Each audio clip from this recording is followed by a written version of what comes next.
ಇಂದೇ ಡೌನ್ಲೋಡ್ ಮಾಡಿ ಮತ್ತು ನಿಮ್ಮ ನೆಚ್ಚಿನ ಶೋಗಳನ್ನು ಆನಂದಿಸಿ. ನಮ್ಮ ಜ್ಯುವೆಲರಿ ಸಂಘದ ಮುಂದಿನ ಅಧ್ಯಕ್ಷರು ಯಾರು ಅನ್ನೋದನ್ನ ನೀವೆಲ್ಲ ಸೇರಿ ಡಿಸೈಡ್ ಮಾಡಿ. ಮತ್ತೆ ಹೊಸಬ್ರನ್ನ ತಂದು ಕೂರ್ಸೋದಕ್ಕೆ ಇಷ್ಟು ವರ್ಷದಿಂದ ಘನತೆ ಗಾಂಭೀರ್ಯದಿಂದ ಅಚ್ಚುಕಟ್ಟಾಗಿ ಸೂರ್ಯಪ್ರಕಾಶ್ ಸಾಹೇಬ್ರ ನಡ್ಸ್ಕೊಂಡು ಹೋಗ್ತಾ ಇದಾರಲ್ಲ. ಏನೇ ಸಮಸ್ಯೆ ಇದ್ರು ಬೆಣ್ಣೆಲಿ ಕೂದಲು ತೆಗೆದಾಗೆ ಬಗೆಹರಿಸ್ತಾರೆ. ಅವರೇ ಮುಂದುವರಿಸಲಿ. ಹೌದೌದು, ಅವರೇ ಮುಂದುವರಿಲಿ ಬಿಡಿ. Excuse me, please.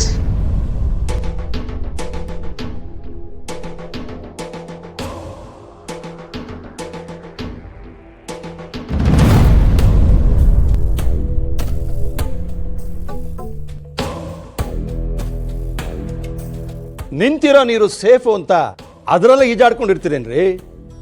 ಹಳೆ ನೀರು ಹರಿತಾ ಇರಬೇಕು, ಹೊಸ ನೀರು ಬರ್ತಾ ಇರಬೇಕು. ಪ್ರಭು ಅವರೇ, ನಿಮ್ಮ ಆಕ್ಷೇಪಣೆ ಯಾಕೆ ಅಂತ ಕೇಳ್ಬೋದಾ? ಪಾಚಿ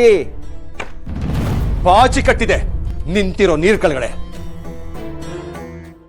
ಅದನ್ನು ಮುಚ್ಚಿಟ್ಕೊಂಡ್ರೆ ಗೊತ್ತಾಗಲ್ಲ ಅನ್ಕೊಂಡಿದ್ದಾರೆ. ಅದೇನ್ ಹೇಳ್ಬೇಕು ಅಂತಿದ್ದೀರೋ ಸರಿಯಾಗಿ ಹೇಳ್ರಿ ಪ್ರಭು. ಒಂದು ಸಂಘದ ಅಧ್ಯಕ್ಷ ಆಗೋದಕ್ಕೆ ಅಥವಾ ಲೀಡರ್ ಆಗೋದಕ್ಕೆ ಅವನಲ್ಲಿ ಎಂತೆಂಥ ಕ್ವಾಲಿಟೀಸ್ ಇರಬೇಕು ಅಂತ ಗೊತ್ತಾ? ಅವನು ಆದರ್ಶ ವ್ಯಕ್ತಿಯಾಗಿರ್ಬೇಕು. ಅವನನ್ನು ನೋಡಿದ್ರೆ ನಮ್ಮಲ್ಲಿ ಗೌರವ ಹುಟ್ಟಬೇಕು. ಆದರೆ ನೀವೆಲ್ಲ ಸೇರಿ ಆಯ್ಕೆ ಮಾಡಕ್ ಹೊರಟಿರುವ ಅಧ್ಯಕ್ಷನ ಮನೆನೇ ಗಬ್ಬು ನಾರ್ತಿದೆ. ಇನ್ನು ನಿಮ್ಮನ್ನೆಲ್ಲ ಉದ್ಧಾರ ಮಾಡ್ತಾನ ಅವನು?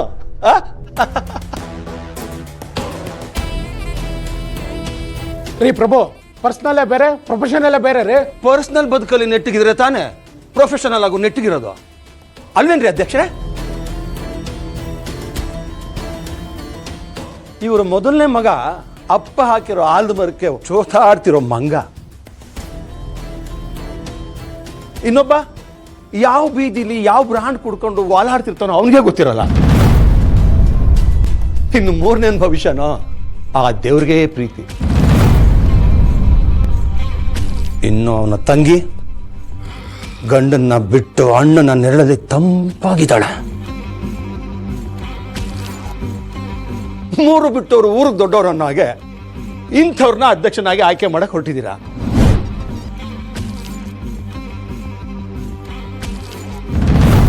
ನೀವು ಯಾರನ್ನು ಬೇಕಾದರೂ ಆಯ್ಕೆ ಮಾಡಬಹುದು, ನಂದೇನು ಅಭ್ಯಂತರ ಇಲ್ಲ. ಯಾರೇ ಆಯ್ಕೆ ಆದರೂ ನನ್ನ ಸಹಕಾರ ಇದ್ದೇ ಇರುತ್ತೆ.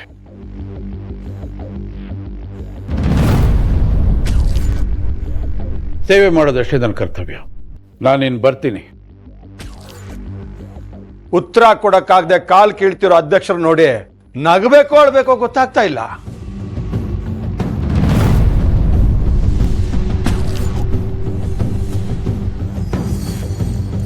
ನಾವು ಬೀದಿಯಲ್ಲಿ ಓಡಾಡ್ತಿರ್ಬೇಕಾದ್ರೆ ನಾಯಿಗಳು ನಮ್ಮನ್ನು ನೋಡಿ ಬೊಗಳ್ತವೆ, ಕಚ್ಚಿಬಿಡ್ತೀವಿ ಅಂತ ಹೆದರಿಸ್ತವೆ. ಹಾಗಂತ ಕಲ್ಲುಗಳು ತೆಗೆದು ಅದ್ರ ಮೇಲೆ ಬೀಸಕ್ಕೆ ಹೋಗ್ಬಾರ್ದು. ಏನೂ ಪ್ರಯೋಜನ ಇಲ್ಲ.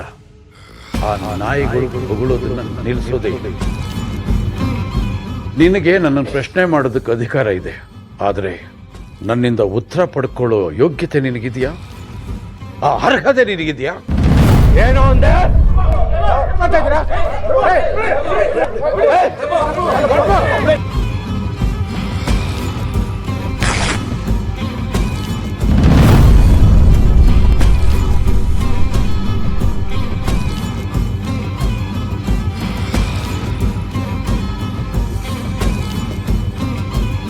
ಇಲ್ಲೇನ್ ನಡೀತು ಅದು ಯಾರಿಗೂ ಗೊತ್ತಾಗೋದು ಬೇಡ.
ಮೀನಾಕ್ಷಿ, ಇಷ್ಟು ದಿವಸ ನಾವು ಅಕ್ಕಪಕ್ಕದವರಾಗಿದ್ವಿ, ಈಗ ಬೀಗರಾಗ್ತಾ ಇದ್ದೀವಿ.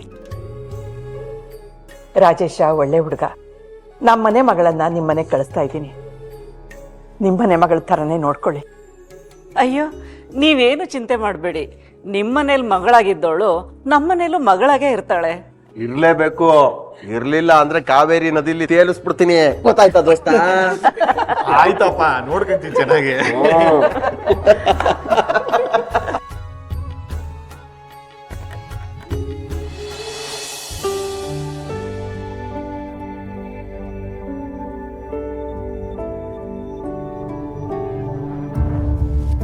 ಅಮ್ಮ,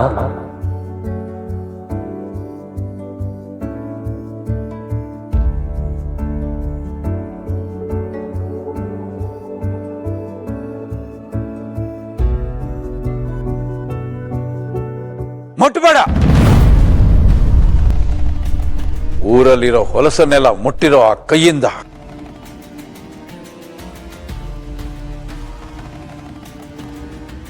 ಪವಿತ್ರವಾಗಿರೋ ನನ್ನ ದೇವತೆನ ಮುಟ್ಟಬೇಡ. ಅವಳ ಜೊತೆ ಇರೋ ಯೋಗ್ಯತೆನೂ ನಿನಗಿಲ್ಲ, ಅವಳ ಪ್ರೀತಿನ ಪಡ್ಕೊಳ್ಳೋ ಯೋಗಾನೂ ನಿನಗಿಲ್ಲ.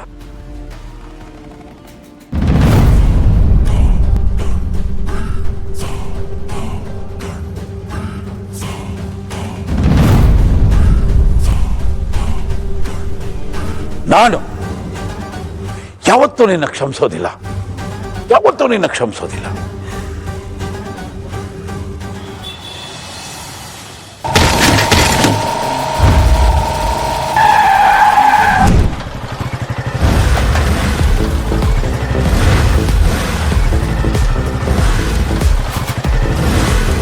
ಎಲ್ರ ಪ್ರಭು